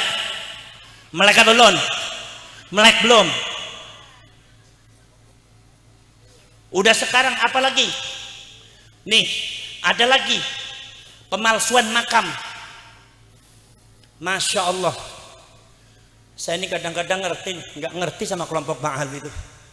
Makam dipalsuin, Cina malsuin HP, ente malsuin makam.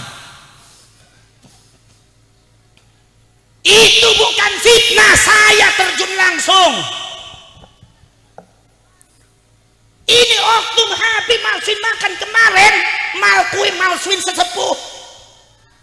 Saya ceritain ya, di Tegal oknum Habib datang, ada namanya kuburannya Maulana kuburan Mbah Yai Ishak, ada di sebelahnya.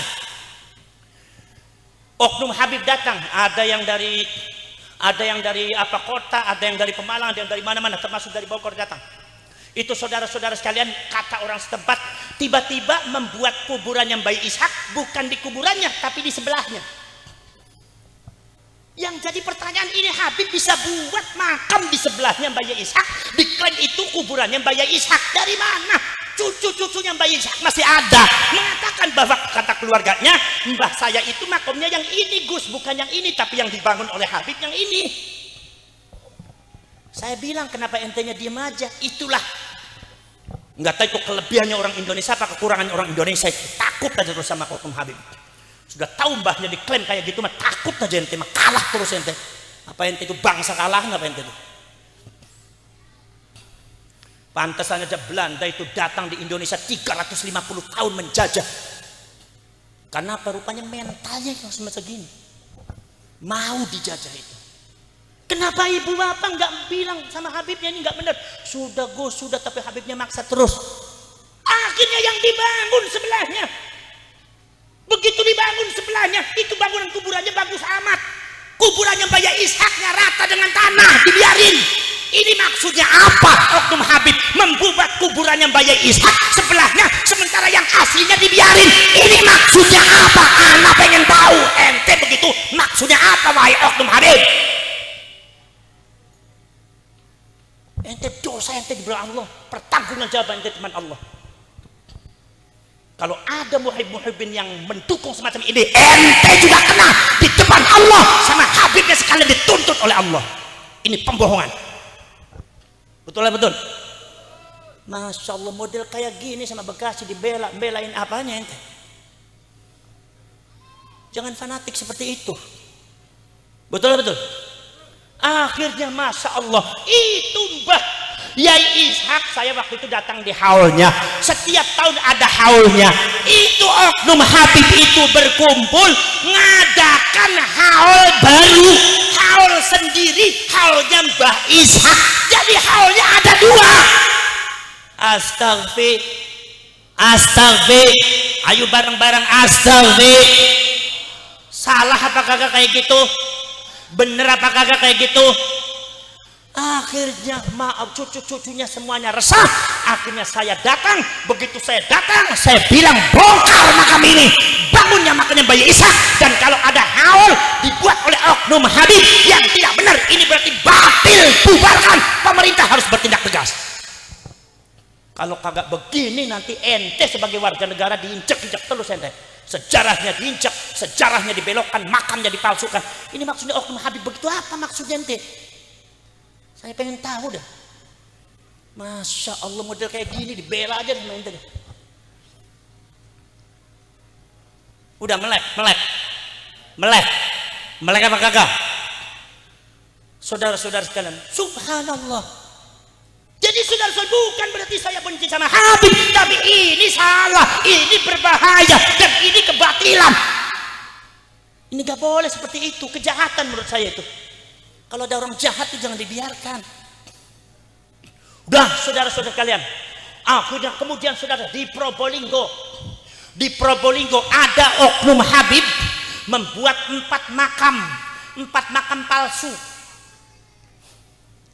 Pada waktu itu masyarakatnya kagak berani, karena di frame-nya Habib itu adalah cucunya Kanjeng Nabi, takut kualat. Tapi masyarakat sudah ngerti itu di situ kagak ada kuburan, tapi dibuat kuburan sama Habib. Ini kok cucunya Rasulullah kayak gitu ya, suka buat makam palsu. Kata masyarakat seperti itu. Begitu ada isu tentang tesisnya Kiai Imaduddin, begitu ada isu tentang pemalsuan makam, baru masyarakat bergerak. Jangan-jangan ide oknum Habib buat makam di kampung saya juga palsu nih. Akhirnya saudara-saudara sekalian, masyarakatnya bergerak dengan Pak Kuwu-nya dengan Pak Camatnya matur ke Kapolsek, datang ke makam itu. Akhirnya berantem sama kuncennya, karena kuncennya sudah didoktrin sama oknum Habib itu. Begitu datang saudara-saudara sekalian, akhirnya kuncennya diamankan. Itu makam dibongkar. Setelah dibongkar, digali tuh makam, digali. Begitu digali, itu kata Habib bilang itu makamnya wali kutub, waliullah, dakwah Islam di sini, wali kutub, sesepuh Jawa Timur, wali kutub ini adalah kalau ada pesawat itu pesawatnya bakal jatuh. Begitu dikeduk, begitu dibongkar, begitu digali, itu makam kagak ada isinya. Saya pengen tahu dah oknum Habib buat kayak gini maksudnya apa ini? Membohongi rakyat Indonesia begini maksudnya apa ente kayak gitu? Sok ente muhibbin mau jawab apa ente? Ya Allah, jahat banget. Saudara-saudara sekalian, subhanallah, itu bahkan di Rembang ada lagi oknum Habib nih di Rembang. Ini buat makam, yaitu adalah makam palsu. Sekarang diziarahi oleh orang-orang. Setiap malam Jumat orang kampungnya menziarahi 200 orang lebih. Itu kata sesepuhnya, kata kayaknya telepon saya, Gus, ini mohon diberesi. Waktu kemarin kami takut. Apa sebab takut? Karena yang membuat adalah oknum Habib. Gus, itu kuburan yang dibuat oleh Habib, itu bukan kuburan Gus, tapi itu adalah tempat pembuangan tai sapi. Astagfirullah. Ente harus bertanggung jawab di depan Allah Subhanahu wa ta'ala terhadap kebohongan yang telah ente lakukan. Kalau ente tidak minta maaf kepada seluruh rakyat Indonesia, tanggung jawab di depan Allah. Kalau ente tidak segera memperbaiki amal-amal ente yang kurang ajar, tanggung jawab di depan Allah. Kalau ente tidak bisa, kalau tidak mau meminta maaf kepada seluruh rakyat Indonesia yang telah menyesatkan lewat kuburan palsu ente, di depan Allah di akhirat ada pengadilan Allah. Memanfaatkan orang-orang Indonesia yang hormat kepada habaib, dimanfaatkan pada hal-hal yang enggak benar. Subhanallah, luar biasa. Ada lagi sekarang pemalsuan makam. KRT Sumodiningrat, baalwisasi, yamanisasi makam. Leluhur semua diamankan, termasuk mbah saya Syarif Abdul Karim, cucunya Syarif Hidayatullah, yang diambil menantu oleh Mataram Islam, dikuburkan di Imogiri, disebutnya Panembahan Giri Loyo. Panembahan Kiriloyo itu juga sudah dihabibkan, katanya namanya Al-Qadhi bin Yahya, padahal di pakem sejarah Cirebon kagak ada nama Al-Qadhi bin Yahya. Dan Syarif Abdul Karim bukan bin Yahya. Syarif Abdul Karim adalah seorang syarif, datangnya bukan dari Yaman, datangnya bukan dari Hadramaut, tetapi dari Hijaz. Sukunya suku Quraisy. Saya ini Hijaz, jadi saya bukan orang Yaman, saya bukan orang Hadramaut, tapi saya Hijaz. Wah, berarti sampean Gus bukan membeda-bedakan, emang beda. Sebab kadang-kadang orang mengatakan kalau seumpama dibuntat tuh habaib, bukan, dari Hijaz. Kalau Hijaz itu bangsanya Syarif bukan Habib. Makanya mbah saya di kursi-kursi Syarif semua. Syarif Abdul Karim, Syarif Diatullah, Syarif Tajul Arifin, Syarif Ali, Syarif Abdul Rahman. Nggak ada yang Habib. Karena Syarif itu adalah julukan cucunya Rasulullah dari Hijaz. Sukunya suku apa? Ya suku Quraisy. Enak kagak enak suku Quraisy deh. Ente kalau bilang Quraisy kagak ada yang bener ente. Kafir Quraisy, musyrikin Quraisy. Ente masuk udon terus sama Quraisy ente. Kafir Quraisy, musyrikin Quraisy, Abu Jahal Quraisy, Abu Lahab dari mana? Dari Quraisy. Ndasmu. Enggak tahu ente kiainya ente juga dari Quraisy ente, jangan dikira Abu Jahal lagi ente. Tapi ya enak kagak enak Gus kalau sampean sukunya apa ya suku Quraisy. Emang gimana ya orang kayak gitu udah kejadiannya dari Allah kayak gitu kumaha. Betul betul. Jangan mengingkari suku, jangan mengingkari ras. Saudara-saudara sekalian. Ini saudara-saudara Syarif Abdul Karim Al-Qadhi bin Yahya. Yang jadi aneh, Syarif Abdul Karim itu Al-Qadhi bangsanya bin Yahya, tetapi Syarif Hidayatullah mbahnya pengennya Al-Azmat Khan. Masa mbahnya Al-Azmat Khan cucunya bin Yahya, ini gimana ini? Diponegoronya bambut sampai di cucunya bin Yahya. Gak karu-karuan, ini gimana nih? Sejarah ini kalau dibiarkan, mbahnya ente, leluhurnya ente, sejarahnya ente hancur, kagak punya peradaban. Dihancurkan oleh orang-orang yang tidak bertanggung jawab. Maka sebagai tanggung jawab oleh ente ini cucu-cucunya, kalian ini cucu-cucunya, dititipi bangsa yang sangat besar ini, ditutupi tanah air yang sangat besar ini, jaga, rawat sama ente, pertahankan. Jangan ada berani-berani satu jengkal pun orang yang menguasai tanah air ente, satu jengkal pun diselewengkan oleh orang-orang, siapapun orangnya, walaupun orangnya itu mengklaim dirinya sebagai cucunya Rasulullah. Kagak benar itu. Betul lah betul. Betul lah betul. Masya Allah. Sudah kayak gitu saudara-saudara kan, ini persis. Saya nanti tanggal 23 Desember akan ada haulnya KRT Sumodiningrat yang asli. Makamnya ada di Jejeran Kiai Bantul. Tapi ada oknum Habib yang membuat makam KRT Sumodiningrat bukan di Jejeran, buat lagi makam yang baru. Di mana? Di Semarang. Kata masyarakat setempat, itu makam yang di Semarang itu Gus, itu bukan makamnya Sumodiningrat.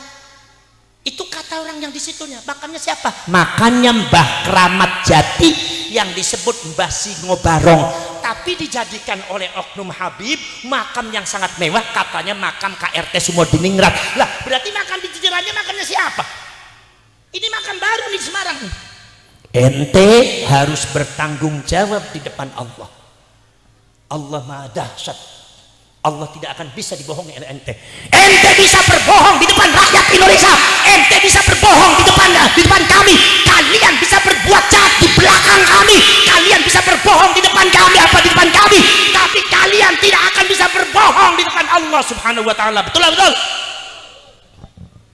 Masya Allah, Indonesia. Ada kebatilan di diem aja. Saya tanya kepada sesepuhnya, kenapa ente tidak protes waktu pembangunan? Jawabannya apa Kiai? Jawabannya nggak enak Gus, sebab yang bangun Habib. Nggak enak lagi. Begini rupanya rakyat Indonesia. Makanya Belanda itu 350 tahun. Banyak model kayak gini Pak. Sekarang saya tanya, dibiarkan apa diurusi? Jawab. Dibiarkan apa diurusi? Jawab. Diurusi apa dibiarkan? Jawab. Masya Allah, kalau orang sama leluhurnya saja salah leluhur, kalian saja tidak bisa menghormati, apalagi kepada cucunya kalian akan diperbudak oleh kalian. Oleh apa diperbudak oleh mereka? Model begini nggak akan ada harganya nih. Selalu di bawah, nggak boleh muncul. Kalau berkuasa di Indonesia bahaya. tanah airnya siapa? Kan tanah air kalian ini. Betul. Makanya nanti bangsa dari Kanoman jangan diem aja di sini, bergerak memberikan pencerahan kepada masyarakat. Saudara-saudara sekalian itu saudara-saudara sekalian. Subhanallah. Bukan itu aja saudara-saudara sekalian, sampai haulnya ada. Haul Sumodiningrat di Semarang ada kiai rame. Kadang-kadang pemerintahnya datang juga. Aneh apa kagak? Masya Allah, di Jejeran nggak seramai di Semarang. Makamnya lebih mewah di Semarang. Yang aslinya di Jejeran nggak, makamnya pada ambruk semua. Harus diberesin. Kalau memang Oknum Habib itu khidmat kepada KRT Sumodiningrat, kenapa tidak ada yang di Jejeran saja yang diberesin? Lurusin sejarahnya. Malah ada yang mengklaim lagi kalau Sumodiningrat itu makamnya di Semarang, yang di Jejeran katanya makamnya adiknya Sumodiningrat. Lah, orang Jogja bingung lagi. Emang Sumodiningrat adiknya dimakamkan di situ? Bukan. Ada kuncinya, ada sejarahnya, ada bukunya, ada manuskripnya. Di Jejeran itu makamnya Sumodiningrat, sejarahnya juga ada. Oknum Habib ngomong kagak pakai ilmu, asal ngomong aja. Ya Allah. Diklaimnya apa? Sumodiningrat itu adalah Habib Hasan bin Toha bin Yahya. Bin Yahya lagi. Kalau seumpama saya mengatakan KRT Sumodiningrat itu bin Yahya, bukan berarti saya benci sama bin Yahya, tapi karena itu fakta sejarah dan tidak boleh dibelokkan. Ketika ada yang membelokkan adalah sebuah kejahatan. Inilah orang Indonesia selalu dizalimi. Anda menghadapi masalah yang sangat serius bagi bangsa dan negara Anda. Kenapa Anda diam? Saudara-saudara kalian, udah kalau apa-apa yang diajukan, apa yang suruh perang adalah muhibbin aja suruh perang. Akhirnya orang Indonesia dengan orang Indonesia. Makanya saya selalu mengatakan, ketika muhibbin yang maju, jangan apa? Mereka orang kita. Mereka sama-sama rakyat Indonesia. Kalau seumpama kalian menghadapi dengan sama-sama kerasnya, sama-sama ngomongnya, berarti menghadapi sama-sama rakyat Indonesia. Jangan. Karena ini Oknum Habib nih kadang-kadang disuruh benar kagak mau, disuruh minta maaf kepada rakyat Indonesia kagak mau, tetapi selalu yang suruh perang adalah siapa? Muhibbinnya suruh perang. Akhirnya muhibbinnya orang Indonesia, yang diserang orang Indonesia. Indonesia sama Indonesia perang, yang tepuk tangan adalah Bang Alwi. Gak mau saya seperti itu. Betul. Makanya ini masalah kebangsaan, kenegaraan. Tinggal kalian ini negara mau hancur apa tidak? Bangsa ini mau dihancurkan apa kagak? Ini sangat luar biasa, apalagi saya banyak cerita dari Badan Intelijen Negara. Sangat luar biasa dan sangat mengkhawatirkan. Maka saya prihatin kalau seumpama ada orang-orang yang masih terdoktrin oleh kaum-kaum Ba'alwi. Saya katakan bahwasannya saudara-saudara kalian, bahwasannya berdasarkan penelitian ilmiah, bahwasannya Oknum Ba'alwi itu sudah dibatalkan nasabnya, bukan oleh Kiai Imaduddin. Jam 1 ya kagak apa-apa dah. Orang naiknya juga jam 11:30. Makan sama-sama belum makan ya. Betul. Berdasarkan tesis ilmiah bukan Kiai Imaduddin yang membatalkan, tapi Nakobatul Ashraf yang ada di dunia, termasuk di Jordan, di mana termasuk yang itu adalah yang terakhir adalah di Yamannya sendiri. Itu membatalkan, bahkan cerita-ceritanya dianggap cerita palsu menurut ilmiah. Paham? Jadi kesalahannya orang NU bukan itu. Bukan itu, data dari ulama berdasarkan ilmiah. Maka dari itu hormatilah habaib pada porsinya. Beliau sebagai guru, beliau sebagai ustadz, sebagai guru kalian dihormati. Simtud Durar dibaca oleh kalian, Rotibul Haddad dibaca oleh kalian, ya. Rotib Al-Haddad, karena Habib Abdullah bin Ali Al-Haddad adalah orang ulama besar. Kemudian juga Habib Ali bin Husain bin Muhammad bin Husain Al-Habsyi juga seorang ulama yang mengarang Simtud Durar. Kagak apa-apa yang ulama-ulama. Tapi yang kagak bener jangan diikuti oleh kalian. Hancur agama kalian nanti. Betul. Siapa siap? Terus saudara-saudara, saya titip negara kalian, saya titip bangsa kalian. Jangan sampai negara kalian digadaikan oleh siapapun. Karena saudara-saudara sekalian, begitu juga sudah melalui tes DNA dari para dari para habaib ba'alwi yang ada di luar negeri, bahwasanya 200 habaib dari berbagai bangsa fam, diantaranya adalah bin Yahya As-Segaf Al-Habsyi, Jamulul Lail, termasuk juga yang lainnya. Itu tes DNA, ternyata genetikanya tidak ada genetika Arabnya sedikit mungkin dari ibunya, tapi genetikanya adalah ras Yahudi. Sekarang saya tanya, kalau saya bicara, kalau sumpama menurut ilmiah, kalau sumpama habaib itu rasnya ras Yahudi, apa saya ngeceh? Apa saya menghina? Kagak. Kalau saya mengatakan ente itu rasnya Sunda, saya menghina enggak? Ibu itu rasnya ras Jawa, menghina apa enggak? Sekarang kalau ibu dikatakan begini, ibu ras Jawa, ibunya enggak ngaku. Oh, saya bukan ras Jawa, saya hidup di Bekasi udah lama, saya itu orang Jakarta, orang Bekasi, bukan ras Jawa. Iya Bu, tapi ibu punya bapak, punya ibu asalnya dari Jawa, dari Wonosobo, dari Purwokerto, berarti hidup berasnya ras Jawa. Oh enggak Ustaz, saya itu adalah orang Jakarta, orang Bekasi. Ini ibu nih tidak mengakui rasnya. Mana yang menghina ras? Mana? Apa saya, apa ibu yang menghina ras? Jawab. Betul. Sekarang saya tanya, apa salahnya ras? Emang kalau sumpama kalian rasnya Yahudi salah? Kagak ada yang salah. Islam tidak mengenal ras. Inna akramakum indallahi atqakum, paling takwa. Ulama besar dari ras Yahudi banyak. Imam Ibnu Juraid, seorang ulama besar, rasnya ras Yahudi. Ka'bul Ahbar, Wahab bin Munabbih, termasuk juga seorang ulama besar yang dibanggakan oleh para ulama-ulama tafsir seperti Imam Ibnu Jarir At-Tabari dan Imam Ibrahim Al-Biqai, Imam Ibnu Katsir dan ulama-ulama lainnya. Itu namanya adalah Imam Abdullah bin Abdissalam, seorang pakar dalam masalah tafsir, masalah cerita, masalah sejarah. Itu rasnya Yahudi. Sahabat Abu Hurairah yang paling banyak meriwayatkan hadisnya Rasulullah itu juga rasnya Yahudi dari Hadramaut.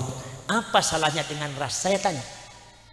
Kata Rasulullah, fadla li'arabiyyin wala ajamiyyin illa bittaqwa. Tidak ada keistimewaan orang Arab di atas yang lainnya. Orang ras ini, ras Yahudi, ras Jawa, ras Sunda, ras apa, ras Melayu, ras apa, tidak ada keistimewaannya kecuali dengan Faham tidak? Faham tidak? Jadi ras enggak ada yang salah. Yang menghina itu adalah ketika, yang sombong adalah ketika Anda tidak mengaku rasnya sendiri. Ini sombong. Kalian orang Sunda tapi kalian tidak mengaku orang Sunda. Ini sombong menurut saya. Betul. Kalian orang Cirebon tapi kalian tidak mengaku orang Cirebon gara-gara hidup di Jakarta sudah lama. Sombong apa kagak?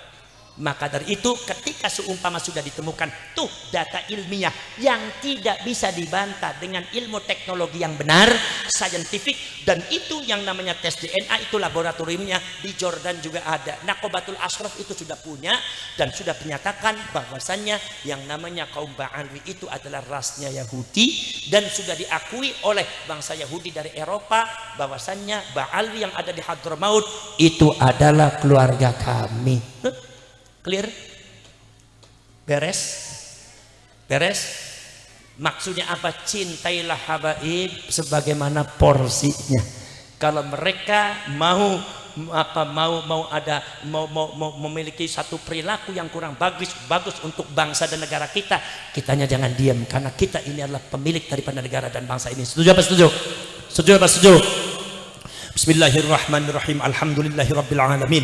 Hamdan syakirin, hamdan na'imin, hamdan yuwafi ni'amahu wa yukafi mazidah. Rabbana walakal hamdu kama yanbaghi li jalali wajhikal karim wa 'azimi sultanik.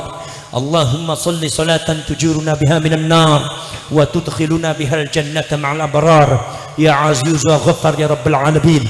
Allahumma tub 'alaina qabla al-maut warhamna 'inda al-maut wa la tu'adzibna ba'da al-maut. Ya khaliqal maut wa ya sami'as sawt. احفظنا من الآفات والعاهات والعقوبات. ربنا آتنا في الدنيا حسنة وفي الآخرة حسنة وقنا عذاب النار وأدخلنا الجنة مع الأبرار يا عزيز يا غفار يا رب العالمين. صلى الله على سيدنا محمد النبي الأمي وعلى آله وصحبه وبارك وسلم. سبحان ربك رب العزة عما يصفون وسلام على المرسلين والحمد لله رب العالمين. الفاتحة. أعوذ بالله من الشيطان. إياك نعبد وإياك نستعين اهدنا الصراط المستقيم صراط الذين أنعمت عليهم غير المغضوب عليهم ولا الضالين. هذا وأفوض أمري إلى الله والله بصير بالعباد والله الموفق إلى أقوم الطريق والسلام عليكم ورحمة الله وبركاته.